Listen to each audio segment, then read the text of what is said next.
এই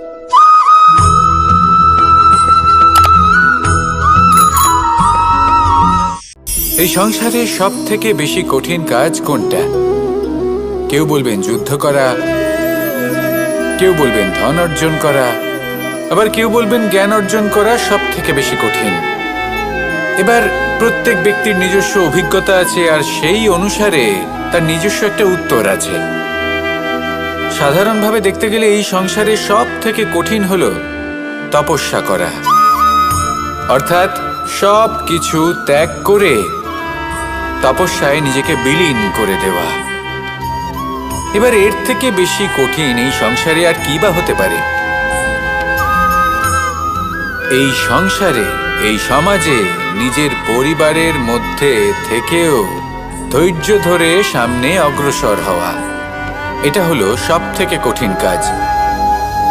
কারণ যখন আপনি তপস্যা করেন তখন সেখানে আপনার ধৈর্য ভাঙার মতো কেউ থাকেন না, না কোনো বন্ধু, না কোনো আত্মীয়, না কোনো শত্রু, কেউ না।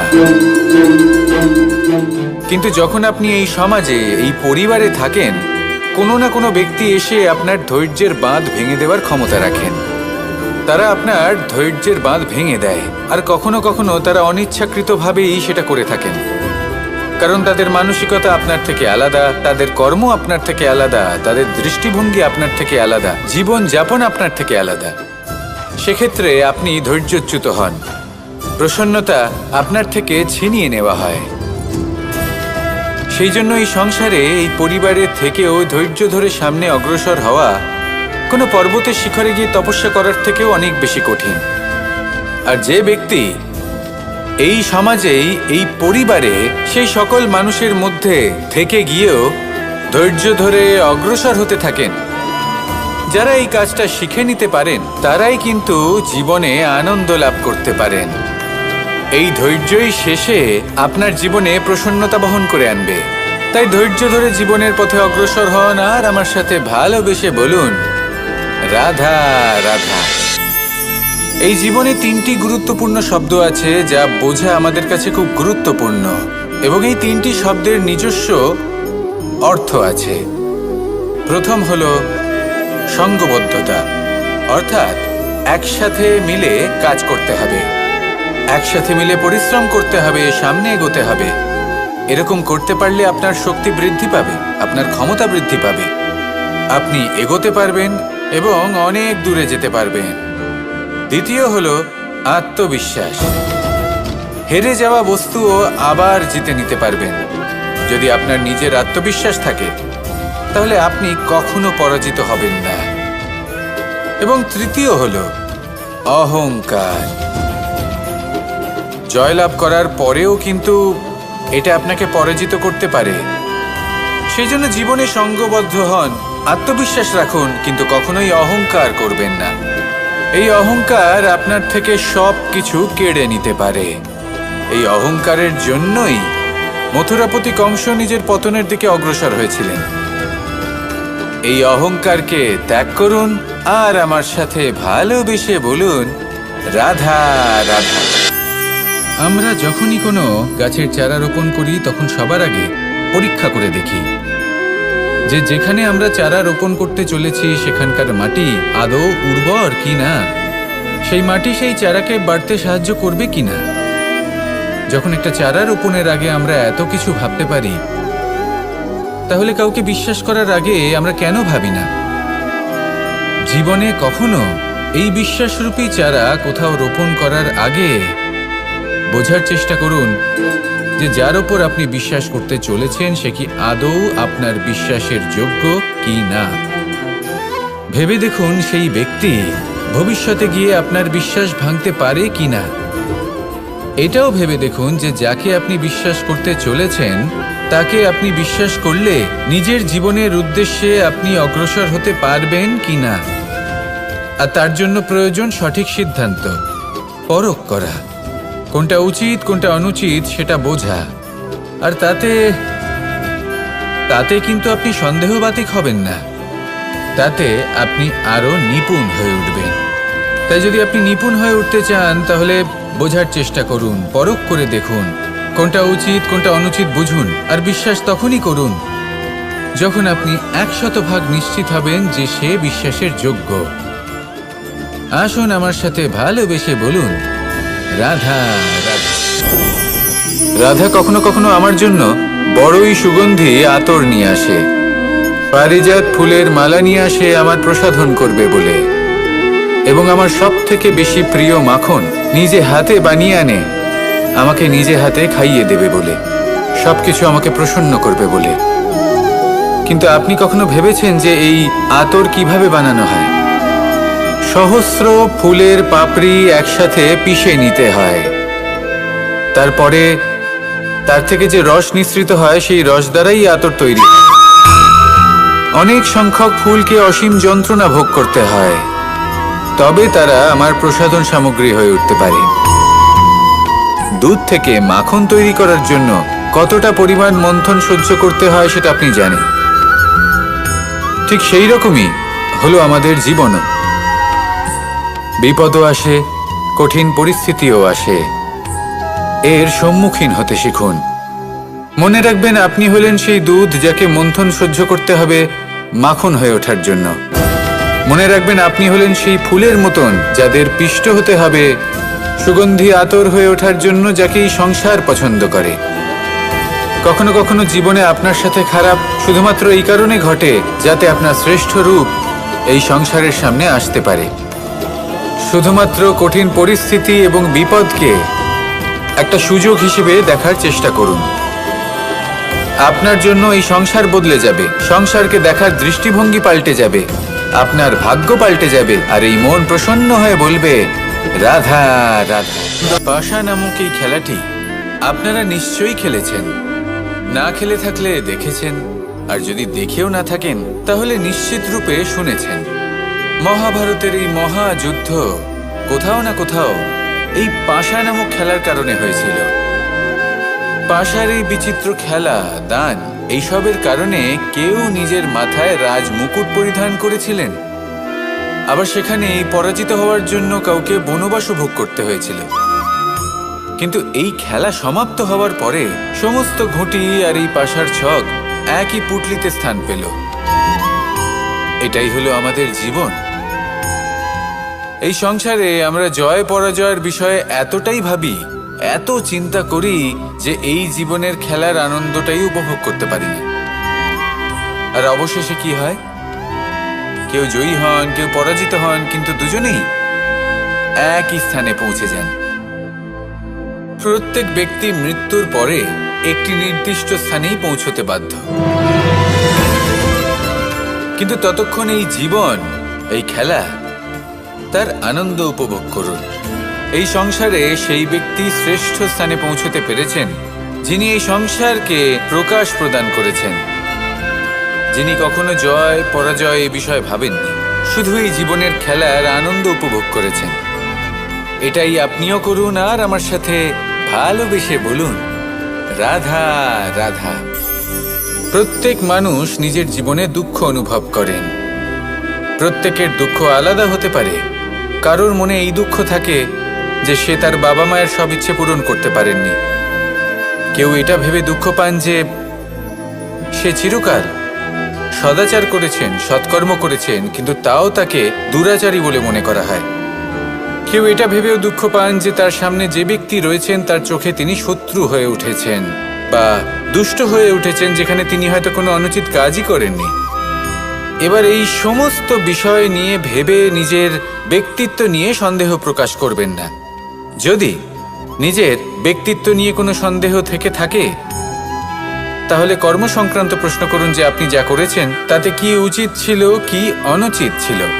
যেটা প্রয়োজন সেটা এটা বোঝার যে আপনার অন্তর্মন, আপনার বিবেক আপনাকে কি বলছে, আর আপনার অন্তর্মন আর আপনার বিবেক আপনাকে যেটা করতে বলবে শুধু সেটাই করুন। আর তারপরে এই সংসার কি বলবে, কি ভাববে সেসব নিয়ে ভাবতে যাবেন না, কারণ এই সংসার তো ঈশ্বরকেও প্রশ্ন করে থাকে, ঈশ্বরকেও দোষী মনে করে। কখনো কখনো যখন কোনো ঘটনা মানুষের ইচ্ছা অনুযায়ী ঘটে না, তখন মানুষ এটা বলে যে হে ঈশ্বর, আপনি আমার পাশে থাকলেন না, আপনি বড়ই কঠোর, এটা আপনার দোষ। যেখানে বেশিরভাগ সময় হয়তো সে নিজেই নিজের কর্মফল ভোগ করছে, আর কখনো কখনো ঈশ্বর হয়তো তার জন্য আরো ভালো কোনো পরিকল্পনা করে রেখেছেন, কিন্তু মানুষ সেটা বুঝতে পারে না। তাই দিনের শেষে যেটা প্রয়োজন সেটা হলো নিজের মনের কথা বুঝতে হবে। আপনার বিবেক কি বলছে শুধু সেটাই করুন আর সামনে এগোতে থাকুন। আমার সাথে ভালোবেসে বলুন, রাধা রাধা। পরিবর্তন, এটা হলো সৃষ্টির অমূল্য নিয়ম। এই সংসারে সবকিছু সময়ান্তরে পরিবর্তিত হয়, এই সময়ও পরিবর্তিত হয়। পরিবর্তন চিরকাল হয়ে এসেছে আর চিরকাল হতে থাকবে, কিন্তু এবার আমরা সেই পরিবর্তন কিভাবে লাভ করব যেটা আমাদের প্রয়োজন, যেটা আমরা চাই। আমরা জীবনে বিকাশ চাই। এই বিকাশ কিভাবে লাভ করতে পারি? এই প্রকৃতি কিন্তু আমাদের অত্যন্ত উত্তম উদাহরণ দিয়ে বুঝিয়েছে। একটি বিন্দুর উদাহরণ দিয়েছে যা ভবিষ্যতে একটা বিশাল নদীর আকার ধারণ করে। এটা কিভাবে হয়? মেঘ থেকে একটি বিন্দু ঝরে পড়ে সেই পর্বতের ওপর যেখানে হিম আছে। সেই হিমের সংস্পর্শে আসা মাত্র সেই বিন্দুর সাথে আরো বেশ কিছু বিন্দু যুক্ত হয়, তারপর তারা অগ্রসর হয়, আরো কিছু বিন্দু যুক্ত হয়, আস্তে আস্তে একটা ক্ষীণ ধারার রূপ ধারণ করে, এবং সেটাই ভবিষ্যতে আরো এগোতে থাকে। অনেকটা যাওয়ার পর যখন অনেক সংখ্যক বিন্দু একসাথে যুক্ত হয়, তখন সেটা বিশাল নদীর আকার ধারণ করে। এবার আমরা মানুষ বলে আমাদের সাথে এই নিয়মের অন্যথা হয় তা নয়। আমরাও এই প্রকৃতির অংশ, আমাদের ক্ষেত্রেও একই নিয়ম প্রযোজ্য। যখন পরিশ্রম করে অনেক সংখ্যক বিন্দু আমরা একত্রিত করব, তখনই পরিবর্তনের নদী প্রবাহিত হবে।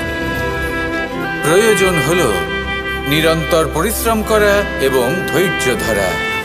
এটা করতে থাকুন, জীবনে সব কিছু লাভ করতে পারবেন, কারণ প্রকৃতি আমাদের এটাই শিখিয়েছে, আর আমরা এই ব্রহ্মরই একটি অংশ, যার দ্বারা এই ব্রহ্মাণ্ড নির্মিত। আসুন আমার সাথে ভালোবেসে বলুন, রাধা রাধা। কখনো এই প্রকৃতির দিকে তাকিয়ে থাকবেন। এই প্রকৃতি অনেক ধরনের শিক্ষা দেয়। কোনো একটা গাছকে দেখুন কিভাবে সে মাটি থেকে জল শুষে নেয়।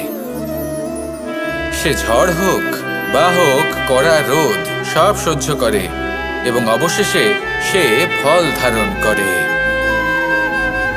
আর সেই ফল উৎপন্ন করার পরে সে ফল কিন্তু সে নিজে গ্রহণ করে না, এই সংসারকে প্রদান করে, যাতে পশু পাখি মানুষ তারা এই ফল গ্রহণ করে শক্তিশালী হয়ে উঠতে পারে, সুস্থ থাকতে পারে। সেভাবেই নদী, সরোবর এরা নিজেরাও কিন্তু নিজেদের জল গ্রহণ করে না, মাটিকে প্রদান করে, পশু পাখিকে প্রদান করে। সূর্য নিজেও নিজের জন্য প্রজ্বলিত হয় না, সে প্রকাশ ছড়িয়ে দিতে চায় আমাদের সবার কাছে, সে আলো পৌঁছে দিতে চায়। এই প্রত্যেকের কর্মে পরমার্থ নিহিত আছে, আর সেই জন্যই এদের সকলকে পুজো করা হয়। তাই মনে রাখবেন, আপনার কাছে জীবন যাপনের অতিরিক্ত যা কিছুই আছে তা পরমার্থের জন্য। তাহলে তার সদ্ব্যবহার করুন আর আমার সাথে ভালোবেসে বলুন, রাধা রাধা। আমরা প্রত্যেকেই অবশ্যই এমন সময় দেখেছি যখন অনেকগুলো সমস্যা একসাথে আমাদের জীবনে এসে পড়ে। সমস্যা আমাদের প্রত্যেকের জীবনেই থাকে। আমরা তার সমাধান খুঁজতে চেষ্টা করি, কখনো সমাধান খুঁজে পাই, আবার কখনো যতই চেষ্টা করি না কেন কোনো সমাধান খুঁজেই পাই না। আর যখন এটা হয় তখন মানুষ অত্যন্ত বিচলিত হয়ে পড়েন। নিজের আত্মীয় স্বজন, নিজের বন্ধু বা সংসার এদের ওপরে এই দোষ চাপিয়ে দেন যে এদের জন্যই এই সমস্যা এসেছে। এবার যদি আমি আপনাকে কোনো পরামর্শ দিই তাহলে এটাই বলবো যে দৃষ্টিভঙ্গি পাল্টে দেখুন। এই দৃষ্টিভঙ্গি দিয়ে দেখুন যে এই সংসারে যে সমস্যায় আসুক না কেন তার জন্য কেউ দোষী নয়, না আপনি না অন্য কেউ। এই পুরো খেলাটাই আপনার মানসিকতা, আপনার দৃষ্টিভঙ্গি, আপনার মনের। কিভাবে বোঝাচ্ছি? যখন আমাদের মন শক্ত থাকে তখন কঠিন থেকে কঠিনতর পরিস্থিতিও আমাদের জীবনে খুব বেশি হলে প্রতিস্পর্ধা হয়ে থেকে যায়। সেখানে যদি আমাদের মন দুর্বল থাকে, তখন অল্প কঠিন পরিস্থিতিও আমাদের কাছে খুব বড় সমস্যা হয়ে যায়, তাই না? একটা শক্ত মন কঠিন পরিস্থিতিকে প্রতিস্পর্ধা হিসেবে দেখে আর তার মধ্যেও একটা সুযোগ খুঁজে নেয়। আমাদের শুধু এটাই করতে হবে। এই সংসারে অন্য কাউকে দোষী মনে করলে আপনার সমস্যা দূর হয়ে যাবে না। সেই জন্য এই সংসারকে দোষ দেওয়ার বদলে এই সমস্যার মূলে চলে যান, সেটাকে বুঝুন, নিজের এই মনকে শক্ত করে তুলুন। যদি আপনার মন শক্তিশালী হয়, তাহলে এই সংসারে অনেক বড় বড় কঠিন থেকে কঠিনতর পরিস্থিতিও যদি আসে, আপনার জীবনে যতই বড় বড় সমস্যা আসুক না কেন, আপনার লক্ষ্য লাভে বাধা দিতে পারবে না। আসুন আমার সাথে ভালোবেসে বলুন, রাধা রাধা। আমরা সবাই পাথর দেখেছি, পর্বতও দেখেছি, শুকনো পাতাও দেখেছি, শ্যামল বনানীও দেখেছি। কখনো ভেবেছেন পাথরের অস্তিত্ব কিন্তু ততক্ষণ পর্যন্ত যতক্ষণ সে পর্বতের গায়ে আটকে থাকে। যখন সেই পর্বত থেকে সেই পাথর ভিন্ন হয়ে যায় ও নিজের অস্তিত্ব হারিয়ে ফেলে। আস্তে আস্তে কখনো পাথর কেটে বা কখনো পিষ্ট হয়ে সেই পাথর আস্তে আস্তে মাটিতে পরিণত হয় এবং পূর্ণরূপে নিজের অস্তিত্ব হারিয়ে ফেলে। এটাই পাতার সাথেও হয়। এই পাতা যতক্ষণ গাছের ডালের সাথে যুক্ত, ততক্ষণ তার অস্তিত্ব থাকে। যখনই ডাল থেকে বিচ্ছিন্ন হয়, সেও নিজের অস্তিত্ব হারিয়ে ফেলে। আর এটাই আমাদের সাথেও হয়। যতক্ষণ আমরা নিজেদের আপনজনের সাথে যুক্ত থাকি, আমাদের অস্তিত্ব বজায় থাকে। যখন আপনজনদের সাথে সম্পর্ক ছিন্ন করি, তখন আমরাও আমাদের অস্তিত্ব হারিয়ে ফেলি। এবার এই সংসারের প্রত্যেক ব্যক্তি স্বতন্ত্র থাকতে চান, আর অনেক ব্যক্তি স্বতন্ত্র থাকবেন বলে আপনজনদের দূরে করে দেন আর তাদের সাথে এই সম্পর্ক ছিন্ন করেন। এটা কি সত্যি প্রয়োজন? আপনজনদের সাথে সম্পর্ক ছিন্ন করে নিজের অস্তিত্ব হারিয়ে ফেলা প্রয়োজনীয়, নাকি আপনজনদের সাথে সম্পর্ক বজায় রেখে নিজেদের স্বতন্ত্র করে রাখা সেটা আবশ্যক? নির্বাচন আপনারই। আসুন আমার সাথে ভালোবেসে বলুন, রাধা রাধা। আপনি কি কখনো নৌকা যাত্রা করেছেন? করে না থাকলেও নিশ্চয়ই দেখেছেন যে এই জল, যা নিজের অন্তরে সব কিছু সমাহিত করে নিতে পারে, এই নৌকা সেই জলের ওপরেই ভেসে থাকে। নদীর স্রোত কাটিয়ে সে সামনে অগ্রসর হয়। কিন্তু যদি এই নৌকায় কোনো ছিদ্র হয়, তাহলে কিন্তু সেই নৌকা ডুবে যাবে। আর এতে কোনো তফাৎ হবে না যে সেই ছিদ্র ছোট নাকি বড়, নৌকা ডুবে যাবে। এই ছিদ্র হলো আমাদের জীবনে আমাদের অপগুণ, আমাদের দোষ, আমাদের বিকার। কখনো এটা ভাববেন না যে এই দোষ খুবই ছোট, এতে কিছুই যাবে আসবে না। না, সেই ছোট দোষ, সেই ছোট বিকার, যদি সেটাকে শুধরে না নেন, তাহলে সেটা আপনাকে আপনার পতনের দিকে নিয়ে যাবে। শেষ পর্যন্ত এটা আপনার ওপর নির্ভরশীল যে আপনি কি চান। আপনার জীবনের এই নৌকা এভাবেই ডুবে যেতে দেখবেন, নাকি নিজেকে শুধরে নিয়ে সেই নৌকার সেই ছিদ্রটাকে ভরিয়ে তুলতে চাইবেন? নির্বাচন আপনার। আসুন আমার সাথে ভালোবেসে বলুন, রাধা রাধা। জল, জলই পৃথিবীতে বেঁচে থাকার জন্য আবশ্যক তো বটেই, কিন্তু এই জল আমাদের একটা অত্যন্ত গুরুত্বপূর্ণ শিক্ষা প্রদান করে। কখনো এই জলকে দেখেছেন? যে পরিস্থিতিতেই এই জল প্রবাহিত হোক না কেন, এর উপর যা কিছুই প্রভাব থাকুক না কেন, এর পথে যতই বাধা আসুক না কেন, তার মধ্যে থেকে ও নিজের পথ ঠিক বের করে নেয়, কিন্তু নিজের প্রবাহ থামতে দেয় না, ক্রমাগত অগ্রসর হতে থাকে।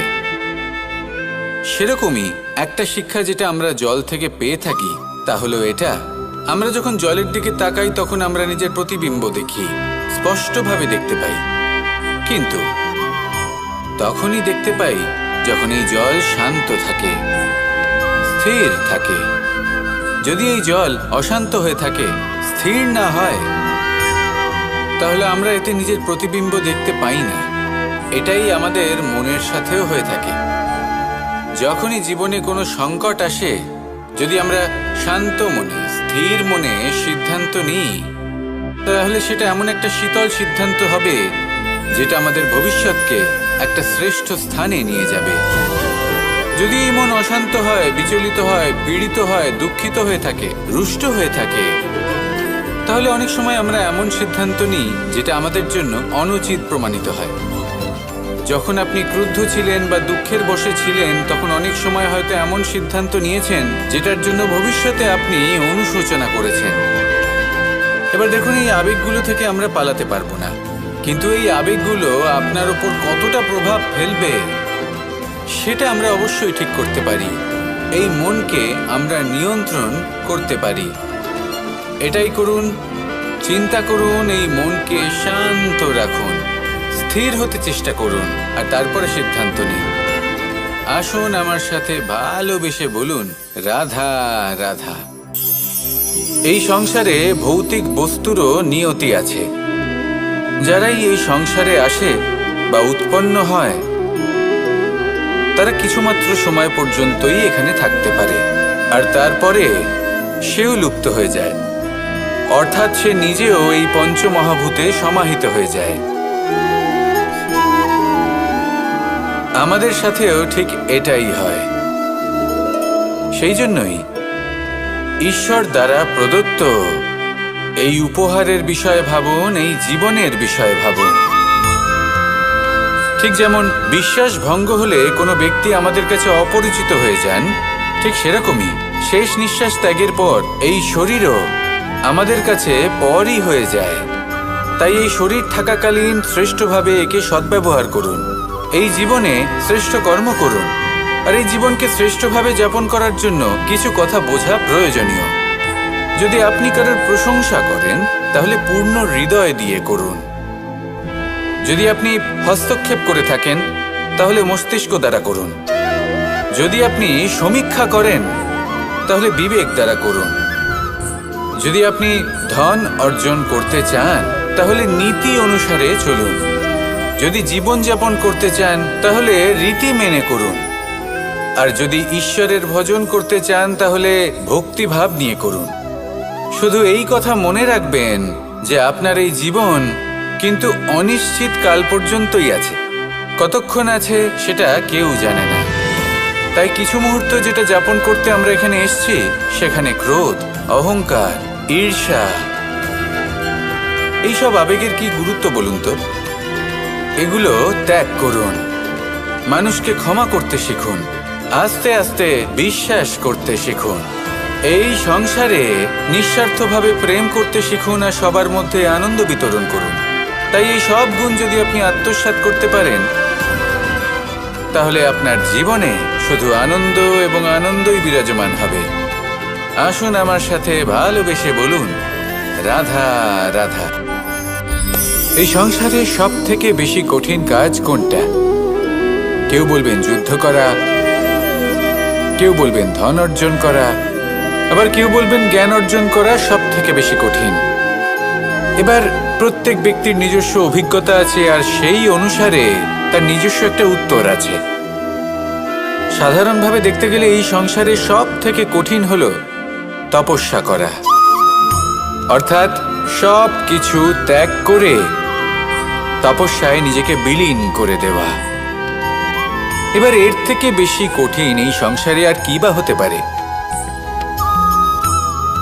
এই সংসারে, এই সমাজে, নিজের পরিবারের মধ্যে থেকেও ধৈর্য ধরে সামনে অগ্রসর হওয়া, এটা হলো সব থেকে কঠিন কাজ। কারণ যখন আপনি তপস্যা করেন, তখন সেখানে আপনার ধৈর্য ভাঙার মতো কেউ থাকেন না, না কোনো বন্ধু, না কোনো আত্মীয়, না কোনো শত্রু, কেউ না। কিন্তু যখন আপনি এই সমাজে, এই পরিবারে থাকেন, কোনো না কোনো ব্যক্তি এসে আপনার ধৈর্যের বাঁধ ভেঙে দেওয়ার ক্ষমতা রাখেন। তারা আপনার ধৈর্যের বাঁধ ভেঙে দেয়, আর কখনো কখনো তারা অনিচ্ছাকৃতভাবেই সেটা করে থাকেন। কারণ তাদের মানসিকতা আপনার থেকে আলাদা, তাদের কর্ম আপনার থেকে আলাদা, তাদের দৃষ্টিভঙ্গি আপনার থেকে আলাদা, জীবন যাপন আপনার থেকে আলাদা। সেক্ষেত্রে আপনি ধৈর্যচ্যুত হন, প্রসন্নতা আপনার থেকে ছিনিয়ে নেওয়া হয়। সেই জন্য এই সংসারে, এই পরিবারের থেকেও ধৈর্য ধরে সামনে অগ্রসর হওয়া কোনো পর্বতের শিখরে গিয়ে তপস্যা করার থেকেও অনেক বেশি কঠিন। আর যে ব্যক্তি এই সমাজেই, এই পরিবারে, সেই সকল মানুষের মধ্যে থেকে গিয়েও ধৈর্য ধরে অগ্রসর হতে থাকেন, যারা এই কাজটা শিখে নিতে পারেন, তারাই কিন্তু জীবনে আনন্দ লাভ করতে পারেন। এই ধৈর্যই শেষে আপনার জীবনে প্রসন্নতা বহন করে আনবে। তাই ধৈর্য ধরে জীবনের পথে অগ্রসর হন আর আমার সাথে ভালোবেসে বলুন, রাধা রাধা। এই জীবনে 3টি গুরুত্বপূর্ণ শব্দ আছে যা বোঝা আমাদের কাছে খুব গুরুত্বপূর্ণ, এবং এই 3টি শব্দের নিজস্ব অর্থ আছে। প্রথম হলো সঙ্গবদ্ধতা, অর্থাৎ একসাথে মিলে কাজ করতে হবে, একসাথে মিলে পরিশ্রম করতে হবে, সামনে এগোতে হবে। এরকম করতে পারলে আপনার শক্তি বৃদ্ধি পাবে, আপনার ক্ষমতা বৃদ্ধি পাবে, আপনি এগোতে পারবেন এবং অনেক দূরে যেতে পারবেন। দ্বিতীয় হলো আত্মবিশ্বাস। হেরে যাওয়া বস্তুও আবার জিতে নিতে পারবেন। যদি আপনার নিজের আত্মবিশ্বাস থাকে, তাহলে আপনি কখনো পরাজিত হবেন না। এবং তৃতীয় হলো অহংকার। জয়লাভ করার পরেও কিন্তু এটা আপনাকে পরাজিত করতে পারে। সেই জন্য জীবনে সঙ্গবদ্ধ হন, আত্মবিশ্বাস রাখুন, কিন্তু কখনোই অহংকার করবেন না। এই অহংকার আপনার থেকে সব কিছু কেড়ে নিতে পারে। এই অহংকারের জন্যই মথুরাপতি কংস নিজের পতনের দিকে অগ্রসর হয়েছিলেন। এই অহংকারকে ত্যাগ করুন আর আমার সাথে ভালোবেসে বলুন, রাধা রাধা। আমরা যখনই কোনো গাছের চারা রোপণ করি, তখন সবার আগে পরীক্ষা করে দেখি যে যেখানে আমরা চারা রোপণ করতে চলেছি সেখানকার মাটি আদৌ উর্বর কিনা, সেই মাটি সেই চারাকে বাড়তে সাহায্য করবে কিনা। যখন একটা চারা রোপণের আগে আমরা এত কিছু ভাবতে পারি, তাহলে কাউকে বিশ্বাস করার আগে আমরা কেন ভাবি না? জীবনে কখনো এই বিশ্বাসরূপী চারা কোথাও রোপণ করার আগে বোঝার চেষ্টা করুন যে যার ওপর আপনি বিশ্বাস করতে চলেছেন সে কি আদৌ আপনার বিশ্বাসের যোগ্য কি না। ভেবে দেখুন সেই ব্যক্তি ভবিষ্যতে গিয়ে আপনার বিশ্বাস ভাঙতে পারে কি না। এটাও ভেবে দেখুন যে যাকে আপনি বিশ্বাস করতে চলেছেন তাকে আপনি বিশ্বাস করলে নিজের জীবনের উদ্দেশ্যে আপনি অগ্রসর হতে পারবেন কি না। আর তার জন্য প্রয়োজন সঠিক সিদ্ধান্ত, পরখ করা, কোনটা উচিত কোনটা অনুচিত সেটা বোঝা। আর তাতে কিন্তু আপনি সন্দেহবাতিক হবেন না, তাতে আপনি আরো নিপুণ হয়ে উঠবেন। তাই যদি আপনি নিপুণ হয়ে উঠতে চান তাহলে বোঝার চেষ্টা করুন, পরখ করে দেখুন, কোনটা উচিত কোনটা অনুচিত বুঝুন। আর বিশ্বাস তখনই করুন যখন আপনি 100% নিশ্চিত হবেন যে সে বিশ্বাসের যোগ্য। আসুন আমার সাথে ভালোবেসে বলুন, রাধা রাধা।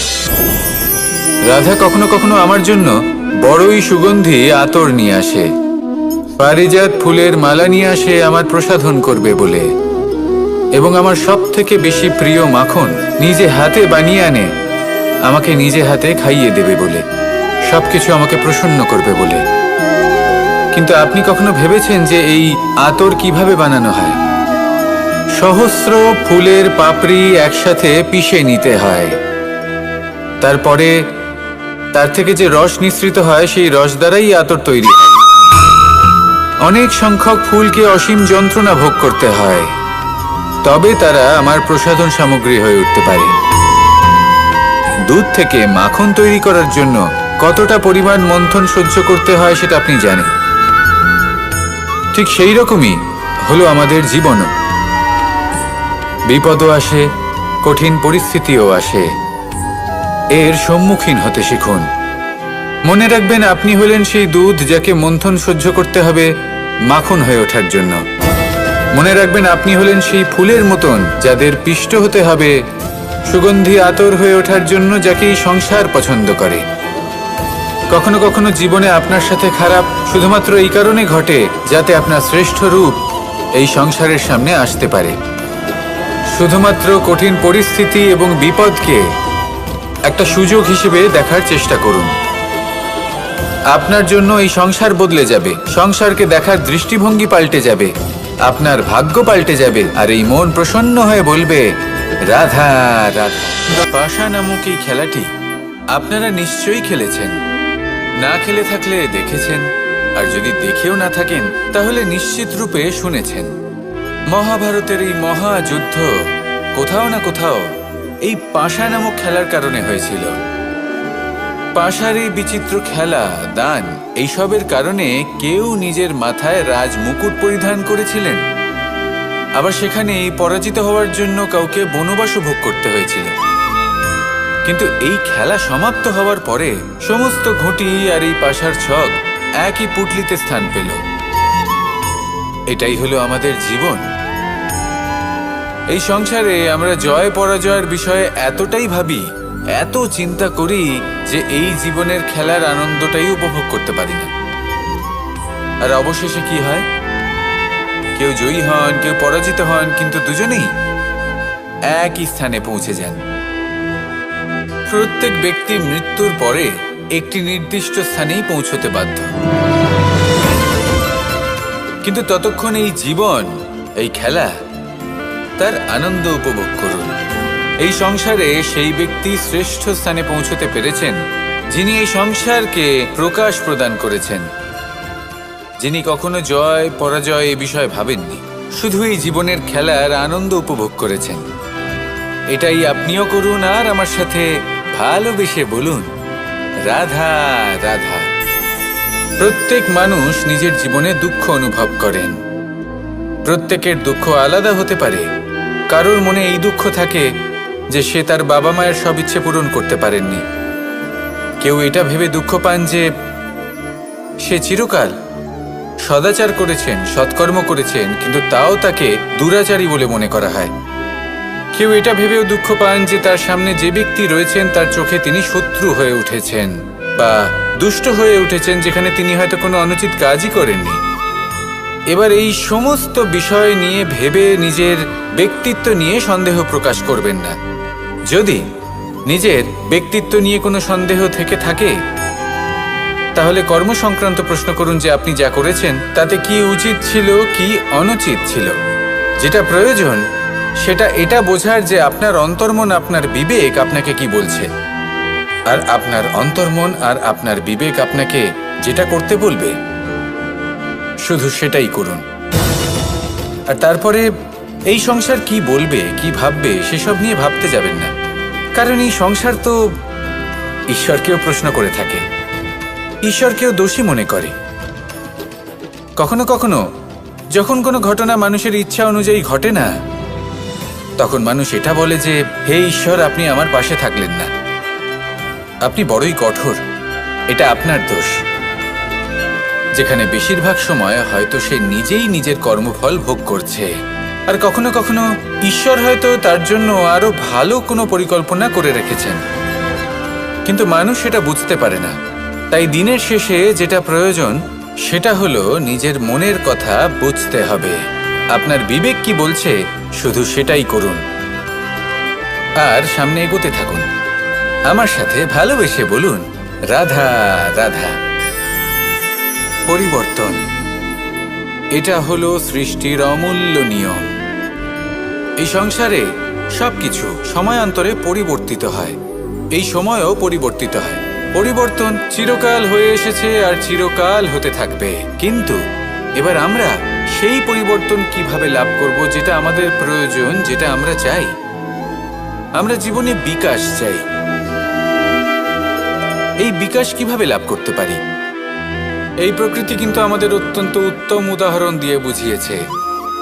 একটি বিন্দুর উদাহরণ দিয়েছে যা ভবিষ্যতে একটা বিশাল নদীর আকার ধারণ করে।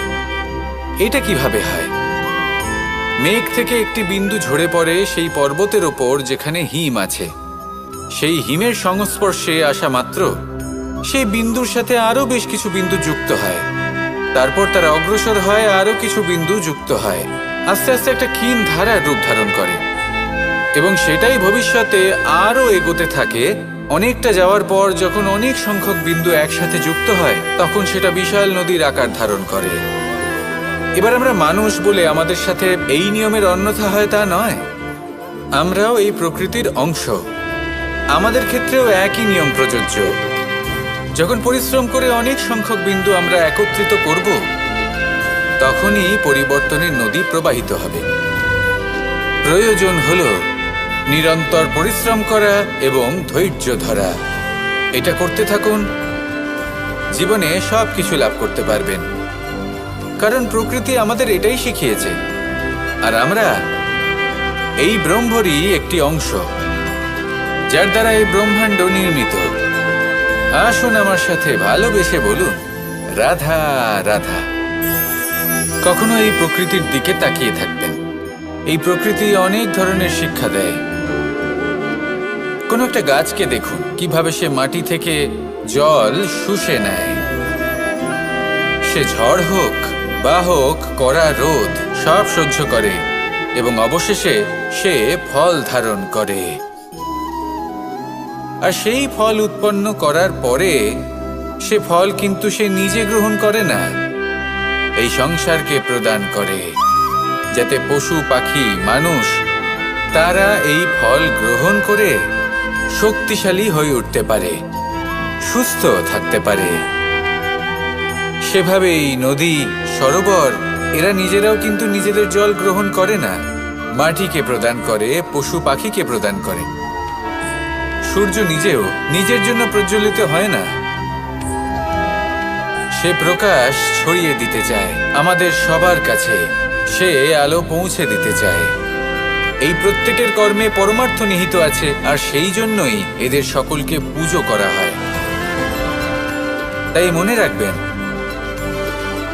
আপনার কাছে জীবন যাপনের অতিরিক্ত যা কিছুই আছে তা পরমার্থের জন্য। তাহলে তার সদ্ব্যবহার করুন আর আমার সাথে ভালোবেসে বলুন, রাধা রাধা।